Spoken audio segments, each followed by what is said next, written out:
야고보서 15번째 시간입니다. 함께 따라 하시지요. 녹이 슬었네요. 다시 한번 따라합니다. 녹이 슬었네요. 어릴 때 우리 아이들이나 요즘 아이들은 아니겠지만 옛날에는 어릴 때 이 백과사전을 이렇게 있었어요. 집에 백과사전. 그래서 저도 이제 두산 백과사전 이거를 이렇게 봤던 기억이 있는데, 어릴 때 이 각인된 이미지가 참 나중에 가서도 계속 유지되는 것 같아요. 저는 어렸을 때 뭘 봤냐면, 지금 그 이탈리아의 그 오르비에도 대성당에 가면 있는 프레스코화가 있어요. 그게 뭐냐면 루카 시뇨렐리라고 하는 사람이 그린 최후의 심판이라고 하는 이 그림을 봤어요. 어렸을 때 하필이면 이 그림을 봐가지고, 이 그림이 굉장히 그 세상의 종말을 그린 그림인데, 이 최후의 심판이 굉장히 생생하게 그려놨습니다. 좀 더 확대해 보면 다음 그림 보시면 이 지옥에 있는 이 악마들이 이 심판받아야 할 사람들을 아주 사실적으로 묘사를 하는, 그 심판을 묘사한 그림이에요. 제가 본 백과사전의 그림도 저렇게 확대가 되어져 있는 그림인 거예요. 초등학교도 들어가기 전에 저 그림을 봤으니 얼마나 제 이미지에 각인이 되어 있겠습니까? 저는 최후의 심판이라고 생각하면은 저 모습이 떠올라요. 나중에 내가 잘못해서 하나님께 인정받지 못해서 지옥불에 떨어지게 된다면 내가 저런 형벌을 당하겠구나라고 하는 그런 무서움이 제 이 무의식 중에 들어가 있다라고 하는 것이지요. 그래서 이런 마음이 있어요. 나 이 심판 안 받았으면 좋겠다. 저도 여러분들 향한 그런 마음이 있어요. 여러분들 축복합니다. 저런 심판을 받지 않는 여러분 되시기를 축복합니다. 심판받지 않았으면 좋겠어요. 그런데 저런 심판을 받지 않기 위해서는 어떻게 해야 되겠어요? 내가 살아가는 그런 외적인 모양에 연연하는 것이 아니라 하나님께서 원하시는 삶의 모습으로 살아가야 되지 않을까라는 생각을 합니다. 그래서 제가 중요시 여기는 것 중에 하나가 뭐냐면 선택과 집중이라는 것을 참 중요시 여겨요. 제가 감당해야 하는 일, 집중해야 하는 일을 선택하고 집중해야 된다는 거죠. 제가 지금 이 삶에서 집중해야 될 것이 무엇이겠어요? 이 서강교회에서의 사역과 가정에서 감당해야 할 이 두 가지가 제가 지금 집중해야 되고 선택해야 될 것들이거든요. 이 둘을 빼고는 다 정리를 해요. 그래서 어느 급한 일이 있더라도 이 둘 일이라고 한다면 이 둘 일 때문에 그 다른 일들을 다 정리합니다. 안 그러면 내가 집중해야 할 것에 대해서 집중하지 못하고 모든 곳에게 피해를 주게 되고 결국에는 나 자신도 무너지게 되거든요. 예수님을 따르는 신앙도 마찬가지예요. 내가 신앙인이라고 한다면, 하나님을 따르는 사람이라고 한다면 하나님께서 원하시는 것에 집중해야 하고 하나님께서 원하시지 않는 것은 정리할 수 있는 모습이 필요합니다. 그 초점을 오늘 야고보는 부자들에게 집중을 하고 있어요. 1절서부터 3절까지는 이제 부자들에 대한 심판을 경고하고 있고요, 4절서부터 6절까지는 부자들이 보여주는 정직하지 못한 모습을 꼬집으면서 이것에 대해서 경고하고 정죄하는 부분이 나옵니다. 이 부분을 어느 주석서를 보면은 이 부분에 대해서 부한 자들에 의해서 피해받는 이들에게 집중하는 주석가들이 있어요. 근데 저는 그 생각에는 반대합니다. 왜냐하면 이 편지 야고보서는 누구에게 집중하고 있냐면 이미 믿는 사람들에게 집중하고 있다 그랬어요. 그리고 그 믿는 사람들 중에는 가난한 자도 있었지만 동시에 부자인 사람도 있었죠. 그렇다면 지금 이 5장 1절서부터 6절까지는 누구에게 집중하고 있는 거냐면 부자인 그리스도인들에게 집중하고 있다고 하는 겁니다. 그러니까 이 부자들에게 피해당하는 이들이 분명히 있겠지만 지금 이 본문만큼은 부자인 그리스도인들을 경고하고 있는 거예요. 피해자들을 위해 위로하는 부분이 아니라 지금 피의자들에게 경고하고 있는 내용이라는 겁니다. 그런데 그 피의자들이 다른 사람이 아니라 기독교인이라고 하는 거예요. 오늘 말씀은 어느 제3자, 대기업 총수 이런 사람들을 겨냥하는 것이 아닙니다. 기독교인을 겨냥하고 있어요. 저와 여러분들을 겨냥하고 있어요. 저와 여러분들에게 오늘 주시는 하나님의 말씀을 기억하면서 나아가셔서 그 말씀을 받아서 하나님의 뜻대로 선택과 집중하여 나아갈 수 있는 귀한 시간 될 수 있게 되기를 주의 이름으로 간절히 축복합니다. 자, 우리 1절 말씀 함께 읽으면서 나아가겠습니다. 1절 말씀 시작. 들으라 부한 자들아 너희에게 임할 고생으로 말미암아 울고 통곡하라 라고 되어 있어요. 자, 여기서 통곡하라라고 하는 말이 쓰는데 여기에 이 통곡하라는 올롤리조라고 하는 말을 써요. 근데 이게 뭐냐면 이제 그 의성어예요. 그러니까 괴롭게 울부짖는 소리를 나타내는 거예요. 근데 왜 여기서 부한 자들에게, 부자인 사람들에게 울고 통곡해야 하는가? 그들에게 임할 고생이 있기 때문이라고 얘기해요. 자, 여기서 임하다라고 하는 단어는 이 에페르코마이라고 하는 단어를 쓰는데 이게 갑자기 덮치다라는 의미가 있어요. 한번 따라 할까요? 갑자기 덮치다. 그래서 갑자기 덮쳐요. 그들이 가지고 있는 불의한 모습으로 인해서 재앙이 갑자기 엄습하게 될 것을 표현하고 있는데, 자, 여기서 얘기하는 이 고생이라고 하는 단어가 이 탈라이포리아이스라고 하는 단어를 쓰는데 이게 재난, 비참한 일이라는 뜻을 써요. 그럼 뭐예요? 부자들에게 뭐가 갑자기 임한다는 거예요? 비참한 일이 갑자기 임한다는 거예요. 성경은 그런데 여러분, 이 재물이 많다는 사실 하나만으로 정죄하고 비난하지 않아요. 부자들을 무작정 비난하지 않습니다.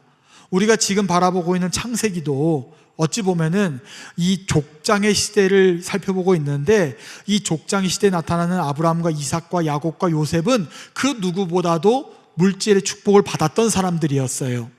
그럼 그 사람들이 잘못된 사람인가? 그렇지 않다라고 하는 거죠. 문제는 무엇이냐면 이 부자인 사람들이 부를 축적한 방법과 이를 축적한 동기와 이를 사용하는 모습에 문제가 있다라고 하는 거예요. 그래서 지금 여기서 나타나는 부자들은 지금 이 축적한 방법이나 이를 사용하는 모습이 지금 잘못되어 있다라고 하는 것을 얘기하고 있어요. 그리고 그러한 사람들에게 임하고 있을 그 비참한 일이 정말 제가 방금 전에 보여드렸던 그 그림처럼 최후의 심판에 당하게 될 것이다 라고 야고보는 이야기하고 있다라고 하는 거죠. 그래서 오늘 본문은 잘못된 부자에게 이야기하고 있는 것이지 단순히 부자들을 향하여 무작정으로 비난하고 있는 글은 아니라고 하는 겁니다. 자, 그런 속에서 2절 3절 한번 읽어봅니다. 2절 3절 시작. 너희 재물은 썩었고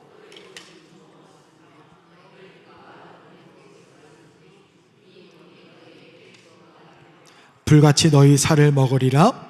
너희가 말세에 재물을 쌓았도다. 여기서 세 가지를 얘기합니다. 재물은 썩었다, 옷은 좀 먹었다, 금과 은은 녹이 슬었다 라고 얘기를 해요. 세 가지죠. 그 당시에 부를 축적할 수 있었던 것이 대표적으로 이 세 가지가 될 수 있습니다. 뭐냐면 곡식이 될 수 있겠죠. 그리고 의복이 될 수 있을 겁니다. 그리고 금과 은이 될 수 있어요. 이 세 가지에 대해서 표현합니다. 자, 먼저 곡식이 썩었다. 그리고 옷이 좀 먹었다. 금은이 녹이 슬었다. 근데 여기서 쓰여진 이 단어들이 완료형이에요. 그게 뭐냐면 이미 썩었고 이미 좀 먹었고 이미 녹이 슬었다라고 하는 거예요. 앞으로 녹이 슬 거야, 좀 먹을 거야 이런 게 아니에요. 이미 썩었다라고 하는 거예요.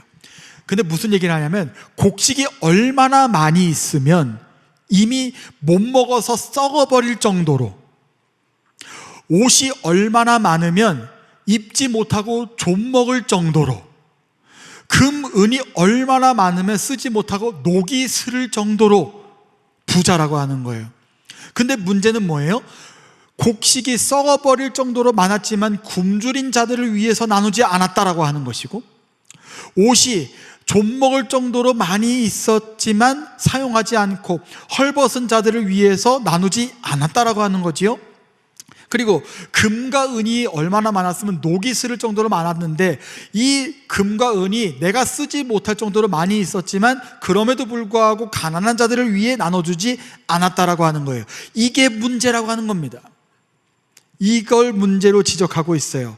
그래서 3절에서 금과 은이 녹이 슬었다라고 하고 있어요. 여러분, 금이 녹이 슬까요, 안 슬까요? 금은 녹이 슬지 않습니다. 금은 녹이 슬지 않아요. 금이 없으셔서 모르시나 보군요. 금은 녹이 슬지 않습니다. 그런데 지금 과장해서 사용하고 있어요. 금이 얼마나 많고 이거를 얼마나 사용하지 않았으면 녹이 슬지 않는 게 녹이 슬 정도로 많이 있느냐, 그리고 이러할 정도로 사용하지 않고 있느냐, 올바른 대로 사용하지 않고 있느냐, 왜 축적만 하고 있느냐 라고 얘기하고 있어요. 그러면서 3절에서 이 녹이 너희에게 증거가 될 것이다 라고 얘기하는데, 여기서 이 녹이라고 하는 단어가 이 원어에서는 복수로 쓰여집니다. 그래서 이 녹이라고 하는 단어는 좀 불분명하고요, 그것들의 녹이라고 보는 게 많아요. 그것들의 녹, 그 수많은 것들의 녹, 이 녹이 너희들의 증거가 될 것이다. 무슨 증거? 하나님께서 심판 내리실 때에 부자들을 심판하고 정죄하고 고발하게 될 결정적인 증거가 될 것이다 라고 얘기를 해요. 이 재물이 세상에서는 자랑이 될지 몰라요. 그러나 최후 심판에서는 그들을 파멸에 빠지게 될 명백한 증거가 될 것이다 라고 얘기를 하고 있어요. 그래서 얘기하죠. 너희가 말세에 재물을 쌓았도다. 한번 따라할까요? 말세에 재물을 쌓았도다. 자, 말세라고 하는 것은 그 당시를 가리켜요. 여러분, 언제나 살아갈 때에 우린 뭐라 그래요? 말세다 이래요. 그 당시에도 말세고 지금도 우린 얘기하죠. 말세다. 우리는 주님이 언제 오실지 몰라요. 그러나 우리는 항상 생각해야 됩니다. 항상 말세라고 하는 생각을 가지고 살아야 돼요. 주님이 언제 오실지 몰라요. 지금 예배드리다 오실 수도 있어요.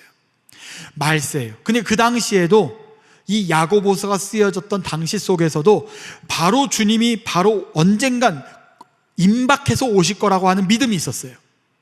그래서 이들은 예수님이 곧 재림하실 것이라고 믿고 살았어요. 그래서 그들이 재물이 녹이 슬도록 쌓아둔 것은 원어적으로 어떻게 얘기하냐면, 여기서 말세에 재물을 쌓았도다라고 하는 것은 말세를 위해 재물을 쌓았도다라고 하는 표현이에요. 말세를 위해 재물을 쌓았다. 무슨 얘기예요? 너희들이 심판받기 위해서 재물을 쌓고 있구나 라고 하는 거예요. 심판받기 위해서 지금 곡식 쌓아두고 썩게 두고 있구나. 심판받기 위해서 옷을 저렇게 모아놓고 좀먹게 두고 있구나. 심판받기 위해서 저렇게 금은이 쌓아서 녹이 슬게 두고 있구나 라고 야고보는 지금 책망하고 있는 겁니다. 그리스도인은 어떻게 살아야 될까요? 사도행전 20장 35절 말씀입니다. 함께 읽습니다. 시작. 범사에 여러분에게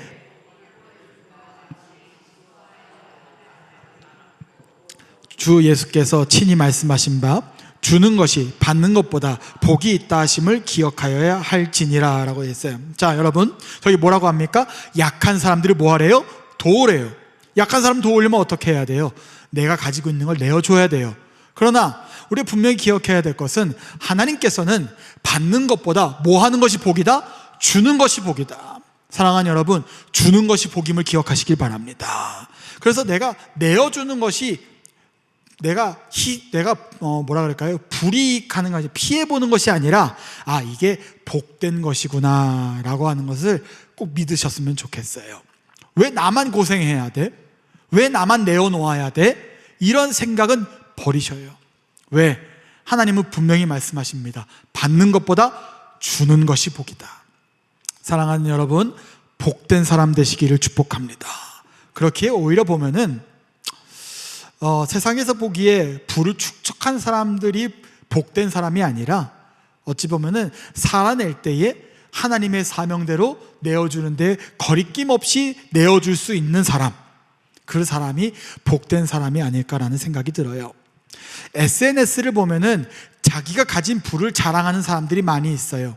특히 미국 사람들 같은 이 SNS를 보면은 이 래퍼 요 하는 사람들 있잖아요. 그런 사람들 보면은 막 금을 막 이렇게 치렁치렁하고 막 차를 막 가지고 있는 차를 주르륵 세워놓고, 내가 평생 못 타볼 차들 쫙 세워놓고 딱 그 위에 딱 본네트 위에 앉아가지고 플렉스 이러면서 딱 이게 내 차야 하면서 이렇게 자랑하는 사람들이 있어요. 그런 사람들이 대단한 것임을 인정하고요. 대부분. 또 그런 모습에 좋아요를 누르고 그런 모습을 공유하고 그런 사람들이 너 정말 멋있다라고 하는 댓글을 남기는 거죠. 그리고 많은 이들이 그러한 삶을 살기를 갈망합니다. 갈망해요. 그리고 근데 여러분 반대로 보면 이로 인해서 많은 젊은이들이 피폐해지는 것도 사실입니다. 많은 젊은이들이 자기가 살아가고 있는 삶과 너무 차이가 나는 괴리감을 느끼는 거죠. 자기와 나이가 비슷한 사람들이 살아가는 부요한 삶과 자기의 삶은 하루하루 각박하게 살아가는 피폐한 나 자신을 비교하면서 볼 때 점점 우울해지는 젊은이들이 많이 있어요. 어렵지 않지 않게 이런 모습들을 발견하는데, 여러분 이러한 모습들이 여러분 보면 잘못되었다는 걸 알 수 있습니다. 내가 가진 부를 드러내고 자랑하는 건요 잘못된 거예요. 웨슬리 목사님도 우리 교회에서 제가 있는 동안에도 많이 언급됐고 담임 목사님께서 수차례 언급해 주셨지만 웨슬리 설교 중에도 그런 설교 있지 않습니까? 많이 벌어라, 많이 모아라, 그리고 뭐예요? 많이 나눠줘라 얘기하고 있어요. 자랑하라고 성경에서는 이야기하고 있지 않습니다. 성경에서는 분명히 모아라, 많이 벌어라 얘기하고 있지만 이것을 자랑하라라고 얘기하고 있지 않고 있어요. 여러분, 부를 자랑하고 부를 잘못되게 사랑하고 부를 잘못되게 사용하는 것은 죄입니다. 죄예요. 이런 이들이 잘못되었다라고 이야기하고 있는 겁니다. 여러분, 단순히 돈, 재물뿐만이 아닙니다. 내가 가진 부를, 여러분들이 가지고 있는 재능을, 여러분들이 가진 달란트를 썩도록, 좀먹도록, 녹이 슬도록 자기 자신을 위해서만 갖고 있는데 잘못이 있다라고 하는 거예요. 단순히 돈뿐만이 아니에요. 재물뿐만이 아니에요. 여러분들이 가지고 있는 시간도 마찬가지예요. 여러분들이 가지고 있는 상황도 마찬가지예요. 여러분들이 가지고 있는 능력도 마찬가지예요. 그것을 하나님의 나라를 위해 사용하지 않고 오직 나 자신만을 위해서 쓰여지고 나 자신만을 위해서 쟁여두고 있는 것 자체가 잘못되었다라고 얘기하는 겁니다. 창세기 1장 28절 보면 이런 말씀이 있지요. 함께 읽어봅니다. 시작. 하나님이 그들에게 복을 주시며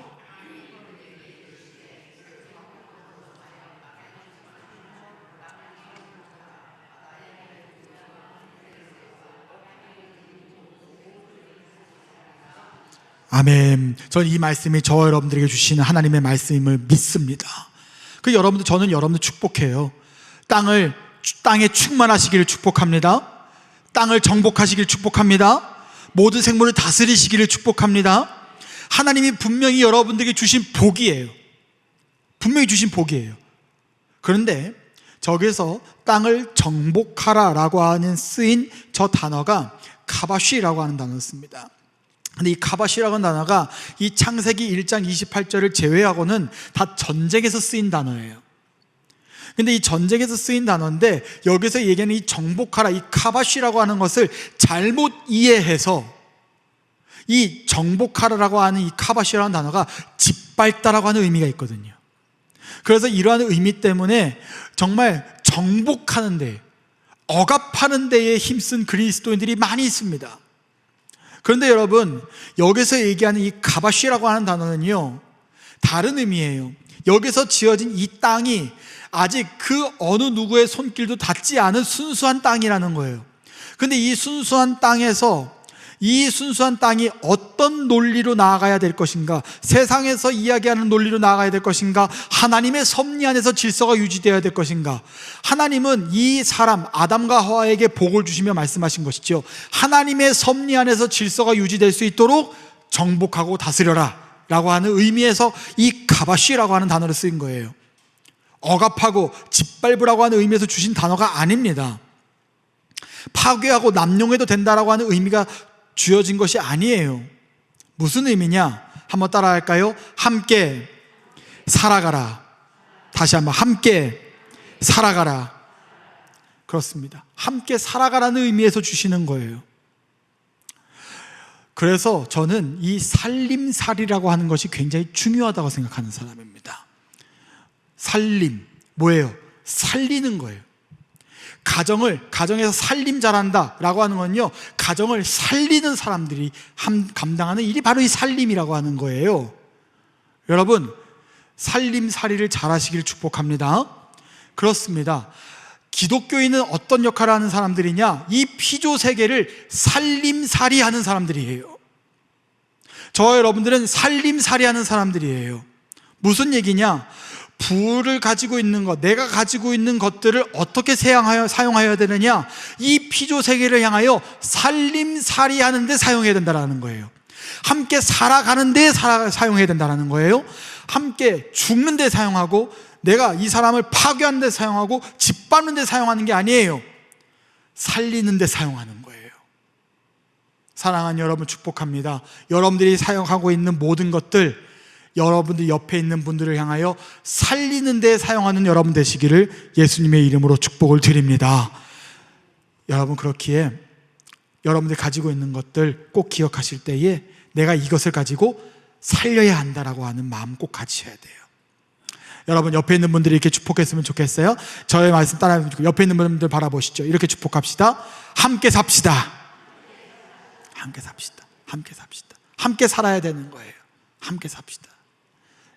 여러분들로 인하여 수많은 생명들이 살아나는 역사가 일어날 수 있게 되기를 주의 이름으로 간절히 축복합니다. 그런데 이 야고보서 5장에 있는 부자들은 살리는 역사가 아니라 죽이는 역사를 만들고 있다라고 하는 거죠. 그렇게 잘못됐다라고 하는 거예요. 하나님은 지금 말씀하시는 거예요. 그거 내가 너에게 준 건데 너 지금 그걸로 뭐 하고 있니? 살리고 있니? 죽이고 있니? 말씀하고 있는 거죠. 이 질문이 후에 여러분들과 저에게 주어졌을 때 여러분들 어떻게 대답하시겠어요? 하나님께 부끄럼 없이 대답하는 그러한 삶을 살 수 있는 여러분 되시기를 예수님의 이름으로 축복을 드립니다. 자, 그런 속에서 4절입니다. 4절 읽습니다. 시작. 보라, 너희 밭에서 추수한 품꾼에게 주지 아니한 삭시 소리 지르며 그 추수한 자의 우는 소리가 만군의 주의 귀에 들렸느니라 라고 이야기를 하고 있습니다. 자, 말세를 위해 살아가는 부자들에게 다시금 심판을 경고하고 있어요. 자, 부자들이 지금 어떤 일을 벌였습니까? 4절에서 성실하게 일하고 한 일의 대가를 받아야 하는 이 품꾼들, 노동자들을 착취하고 있어요. 지금의 악덕 기업인 같은 거죠. 고용을 했으면 정당한 삭슬 지불되어야 됐어요. 지금은 노동청이라도 있지요. 지금은 노동청이라도 있지요. 그래서 신고하면 되지요. 옛날 이 당시에는 신고가 됐을까요? 안 됐을까요? 안 됐어요. 그냥 당했어야 됐어요. 그리고 많은 부자들이 착취를 하고 있었다라고 하는 거예요. 심지어 예수 믿는 사람들까지도 착취하고 있었다라고 하는 거예요. 여러분, 구약에서도 이것에 대해서 잘못하고 있다라고 규정하고 있습니다. 레위기 19장 13절 읽어봅니다. 시작. 너는 내 이웃을 억압하지 말며 착취하지 말며 품꾼의 삭슬 아침까지 밤새도록 내게 두지 말며 라고 얘기하고 있어요. 여러분, 억압하지 마십시오. 착취하지 마십시오. 그냥 두지 마십시오. 이거 분명히 하나님께서 말씀하신 사항입니다. 심지어 신명기에서는 뭘 이야기하고 있냐면 착취당한 품꾼이 여호와께 울음으로 호소하고 있으면 그 죄가 고용주에게 돌아가게 될 것이다 라고 얘기하고 있어요. 왜? 하나님께서 그 호소하는 소리를 들으시기 때문에. 구약에서도 죄로 규정하고 있어요. 많은 부자들이 그러나 착취한 돈으로 자신들의 배를 채우고 있다라고 야고보는 꼬집고 있어요. 여러분, 여기서 삭시, 소리 지른다라고 하는 의미는요, 노동자들의 이 억울함의 외침이 지금도 계속되어지고 있고, 이 억울한 소리를 누가 들으신다? 하나님이 들으신다라고 하는 걸 분명히 얘기하고 있어요. 하나님은 여러분 분명히 억울한 자들의 소리를 들으십니다. 그것이 구약의 대표적인 케이스가 있지요. 바로 아벨의 경우가 예를 들 수 있습니다. 창세기 4장 10절 말씀 함께 읽어보지요. 시작. 이르시되 내가 무엇을 하였느냐?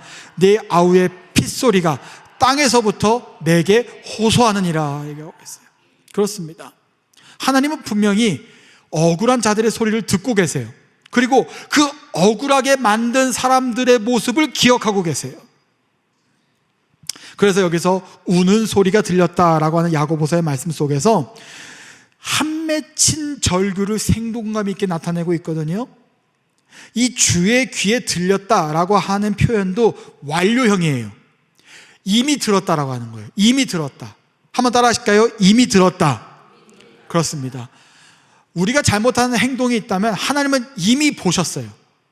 그러면 여러분 이미 보셨고 이미 들었다는 얘기는 무슨 얘기인지 아십니까? 이미 심판이 시작됐다라고 하는 겁니다. 이미 심판이 시작됐다. 우리가 하나님의 나라를 표현할 때 이렇게 얘기하죠. 이미 임하였으나 아직 임하지 않은 나라. 아직 임하지 않았으나 이미 임하고 있는 하나님 나라. 무슨 이야기냐? 심판은 이미 시작되었다라고 하는 거예요. 여러분들을 향하여 지금 간음자가 지금 다 일일이 다 지금 펼쳐지고 있다라고 하는 겁니다.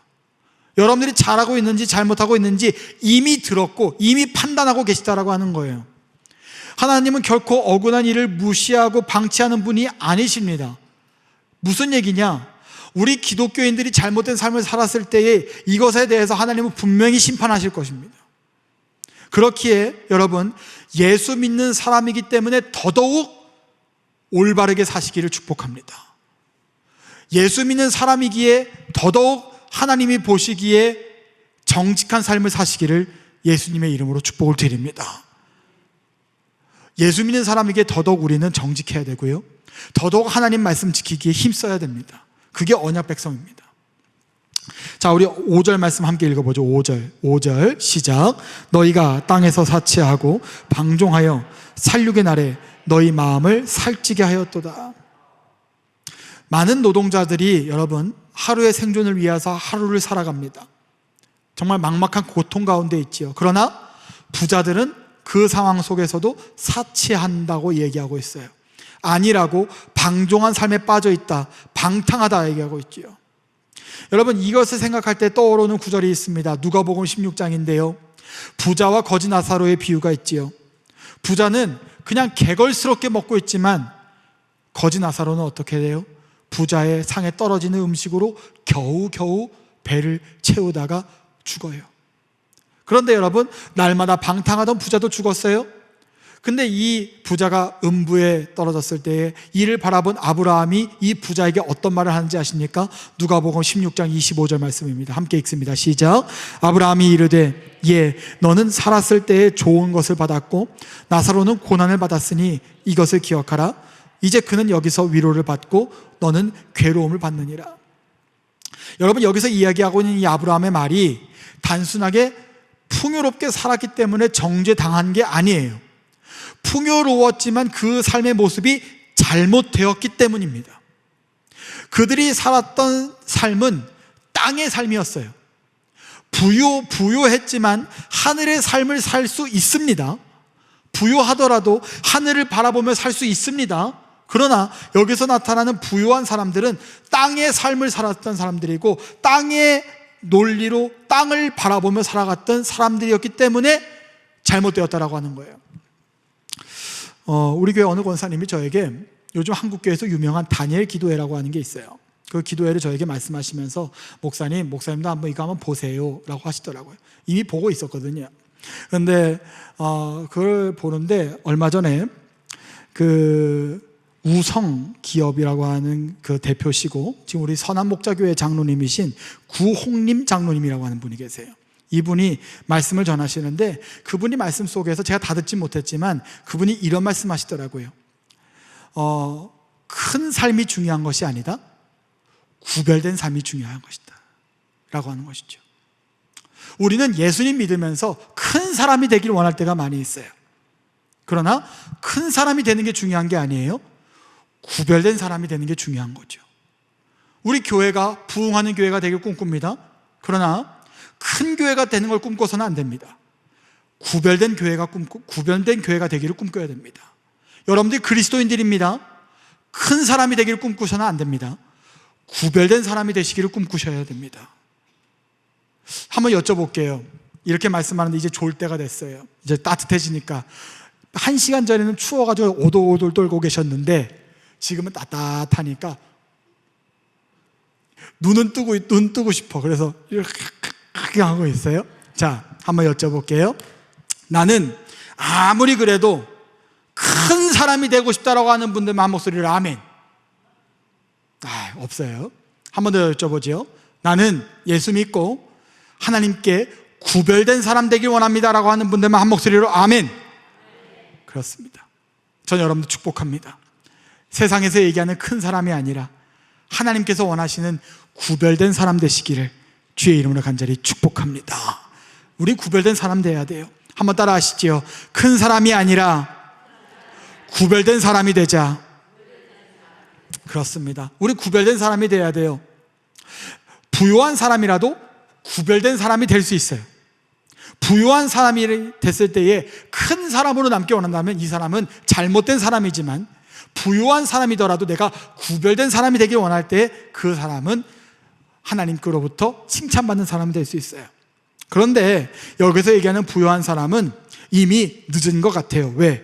마음을 살찌게 되었도다 얘기하고 있어요. 마음이 살찌게 되었다. 여러분, 살쪄 보신 적 있으세요?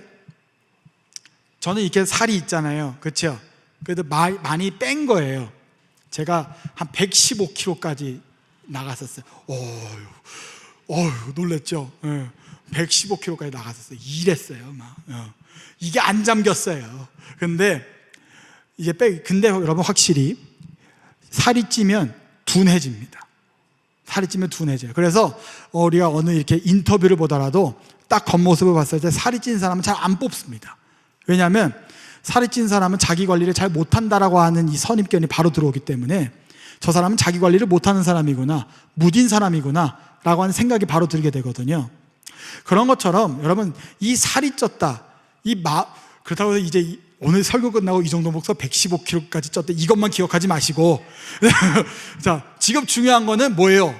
부요한 사람이 지금 마음에 살이 찐 게 중요한 거예요. 자, 이 마음에 살이 쪘다는 얘기는 무엇이냐? 죄에 대해 무감각해졌다라고 하는 거예요. 죄에 대해 무감각해졌다. 살찌면 둔하게 되어 있잖아요. 무슨 얘기냐? 이 부요한 사람들이 살이 찌게 되었을 때의 심판의 날이 다가오고 있음에도 불구하고 더욱더 둔해져서 민감하게 살아가는 것이 아니라 지금 죄의 본성이 된 삶을 살아가고 있다라고 하는 거예요. 저는 여러분들 축복합니다. 심판의 날이 다가오고 있음에도 민감하게 받아들일 수 있는 영적 감각을 끝까지 유지할 수 있는 여러분 되시기를 축복합니다. 그런 영적 감각을 끝까지 유지하기 위해서는 어떻게 해야 돼요? 우리 마음이 살찌지 않기를 기도해야 돼요. 우리가 부요하더라도 우리가 계속적으로 이 부요한 것을 어떻게 나누느냐, 어떻게 흘려보내느냐, 내가 가지고 있는 것들을 어떻게 흘려보내느냐에 따라서 내 마음이 살찌느냐, 잘 관리되느냐가 판가름 지어질 수 있어요. 전 여러분들 살찌는 것이 아니라 잘 관리하셔서 영적 감각 잘 유지하셔서 잘 흘려보내셔서 여러분들의 삶이 하나님께로부터 인정받는 여러분들의 삶이 되시기를 예수님의 이름으로 축복을 드립니다. 그러나 오늘 마지막 6절에서는 이 부요한 사람들은 끝까지 변하지 않았던 것 같아요. 함께 읽어봅니다. 6절 시작. 너희는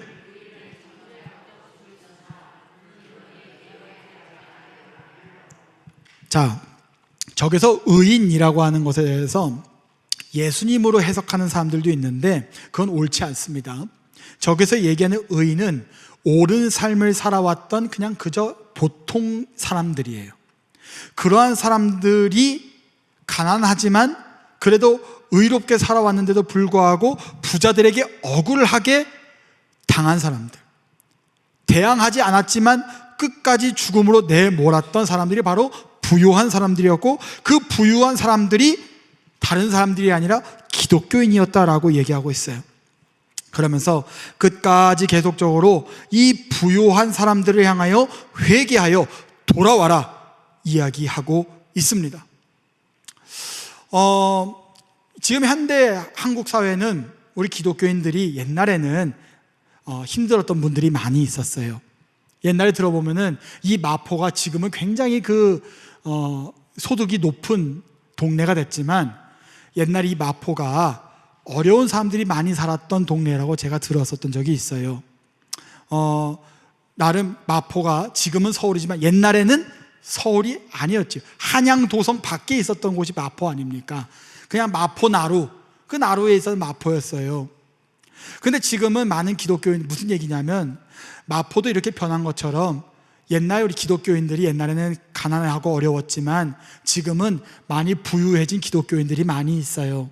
근데 무슨 얘기냐면 이 부유해진 속에서 잘못된 삶을 살고 있는 기독교인들도 적지 않다라고 하는 거예요.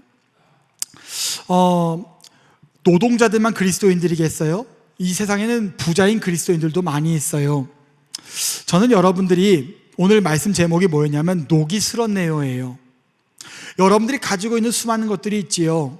이 수많은 것들을 가지고 녹이 슬 정도로 가만히 두는 그런 어리석은 부자와 같은 삶을 살지 않았으면 좋겠어요. 여러분들이 가지고 있는 것이 그 어느 것이든 그것을 생명을 살리는 데, 함께 살아가는 데 흘려보내는 여러분들이 되었으면 좋겠어요.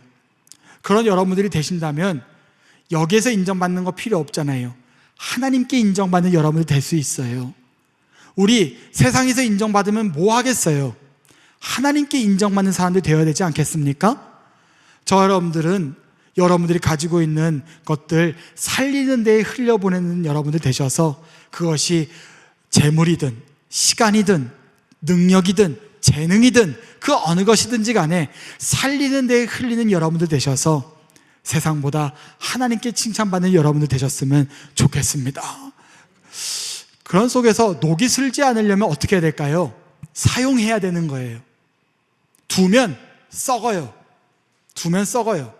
분명히 썩습니다.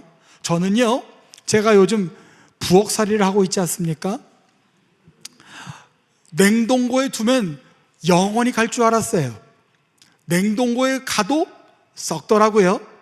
냉동고에 가도 언젠간 이걸 버려야 됩니다. 여러분, 두면 썩는 거예요. 두면 좀 먹는 거예요. 두면 녹이 쓰는 거예요. 사용해야 합니다. 여러분들이 하실 일이 끝났을까요? 여기 계신 우리 오늘 화평지역 있지만 화평지역 결코 하실 일이 끝나지 않았습니다. 여러분, 연세가 드시면 온 힘이 어디로 올라온지 아십니까? 입으로 올라온다 그래요. 여러분, 이 입으로 해야 될 게 뭐겠어요? 만나서 수다 떠는 거겠어요? 아니에요. 기도인 줄로 믿습니다. 우리가 끝까지 감당할 수 있는 일들이 있어요. 끝까지 살리는 데에 할 수 있는 일들이 있어요. 사용하지 않으면 녹이 슬어요. 녹이 슬지 않도록 쓸 수 있는 일이 있단 말이죠. 여러분들 모두에게는 녹이 슬지 않는 그 모든 것들이 녹이 슬지 않기를 예수님의 이름으로 축복합니다. 이번에 차양대회라면 이 얘기하고 마치겠는데, 이번에 차양대회 했잖아요.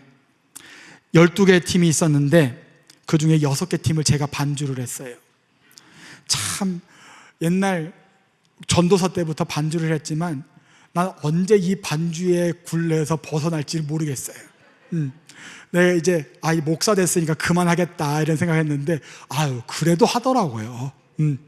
전도사님들도 피아노 칠 줄 알거든요. 우리 저기 김창근 전도사님도 피아노 칠 줄 알아요. 내년도에도 부탁하라는 거예요. 자, 어쨌든 간에 무슨 얘기냐면, 제가 원래 처음 이제 성가대 이제 할 때는 제가 이런 생각을 했어요. 이제 나 좀 반주 안 했으면 좋겠다, 이런 생각을 했어요. 왜냐면 나도 이제 목사인데, 이제 좀 나도 좀 여기 앉아가도 좀 봤으면 좋겠는데, 이런 생각이 은은히 드는 거예요. 그런데 전도사님들이 나눠서 했으면 좋겠다 이런 생각도 했는데, 오늘 말씀 준비하면서 저에게 적용을 해보니까 이런 생각이 드는 거예요. 이것도 나에게 주신 복인데, 나에게 주신 복인데, 내가 50이 되든 60이 되든 나중에 커서 더 나이 먹어서 담임 목사가 되더라도 그때 내가 내보고 피아노 쳐달라고 하면 쳐야지. 왜? 내가 나에게 주신 복인데. 무슨 얘기예요? 나에게 주신 복을 녹이 슬게 두려고 했던 내 마음이 있었던 거예요. 여러분, 하나님은요, 나만 쓰라고 주신 선물이 아닙니다. 오늘 주신 말씀의 마무리, 나에게 주신 선물, 나에게 주신 복은 함께하는 이들과 함께 살아가라고 주신 선물인 줄로 믿습니다. 여러분, 그렇다면 내가 가지고 있는 것들이 있다면 내 나이와 내 상황과 여건을 벗어나서 나에게 필요하고 내가 이것으로 인하여 함께 살 수 있다면 사용하는 믿음이 필요합니다. 녹이 슬었습니까? 지금이라도 사용하십시오. 녹이 슬지 않기를 지금이라도 사용하십시오. 그리하여서 심판의 날에 나를 벌을 받을 증거로 남겨두는 것이 아니라 이것을 다시 한번 사용하셔서 상을 받는 증거로 사용하는 여러분 되시기를 예수님의 이름으로 축복합니다. 그리하여서 다 함께 하나님 나라에 들어가는 데에 부족함 없는 삶을 살아내시는 저 여러분들 모두가 되어 나아가시기를 주 예수 그리스도의 이름으로 간절히 축복합니다. 그렇다고 해서 내년에 반주 부탁하지 마시고 내년도에도 부탁하시고 내년도에도 피아노 반주 열심히 감당할 테니까 어려움 없이 부탁하십시오. 이것만 기억하실까 봐 걱정됩니다. 자, 다시 한번 저의 말씀 따라하면서 마무리합니다. 나를 위해서만 쓰지 말고 함께 살아가는 데에, 살리는 데에 쓰자. 다시 한번 따라합니다. 이게 복이다. 기도합니다. 하나님 감사합니다. 내가 가지고 있는 것들 녹이 슬도록 사용하지 않고 쌓아두고 있지는 않습니까? 하나님은 살리는 데에, 함께 살아가는 데에 쓰라고 주신 선물인데 이 선물을 썩어두게 두지는 않았는지요? 하나님 회개합니다. 다시 한번 우리가 살리는 데에 흘려보내는 믿음 가지고 열심으로 살아내게 하셔서 나중에 최후의 심판이 있을 그날에 하나님께 벌 받는 것이 아니라 상 받는 우리 서강의 성도님들 될 수 있도록 주님 늘 축복하여 주시옵소서. 예수님의 이름으로 기도하옵나이다.